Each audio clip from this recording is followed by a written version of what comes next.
249 po na barangays ang napinsala or 80% of 313 chartered barangays. At as of latest tallying po namin ng alas 6 ng gabi, February 8 ng kahapon, 28,000 po humigit or 28% of affected families consisting of 101,000 individuals ang na-displaced po inside and outside evacuation. Although hindi po kami nagkulang ng earlier declaration through preventive and forced evacuation, it allowed us to evacuate more than 25,000 families or 77 into 461 identified evacuation centers. Ang pinakamalaki pong lahat-lahat po, madami pong damaged houses. Nakatala po kami ng 620 houses. Ito po yung documented pa lamang, 121 of which are totally damaged, 495 or 80% of which are only partially destroyed. Medyo mahirap po kami mag-validate ng amount pero nakalikom po kami ng 3.3 million pesos in damaged houses. Pagdating naman po sa infrastruktura, umabot po sa 816 million pesos.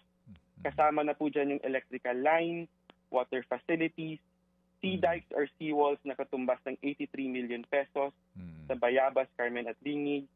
At meron din po kaming naitala, although karamihan po ng mga eskwelahan na salba, pero meron din po kaming 12 million na kailangan po ng repairs, rehabilitation, at reconstruction. Kaya nananawagan po kami sa secretary po natin sa education at sa DPWH din po for a convergence program. At ang pinakanasalanta din po sa kabuhayan ang ating agrikultura at fisheries na umabot po sa 590 million pesos worth of high-value crops, machineries, fish ponds, and even pump boats po sa ating mga fisher.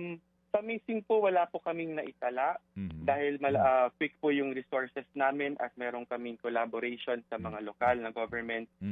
Pero nakakalungkot po na sabihin na although quick yung rescue namin, meron pong naitalang kamatayan sa barangay ng Tigao, Cortez.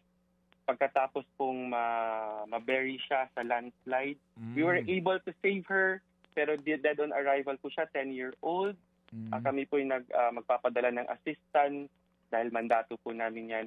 At meron na pong 53-year-old na ale na naanod po during evacuation at at 9 o'clock today, we will hold a special session upon the directive of Governor.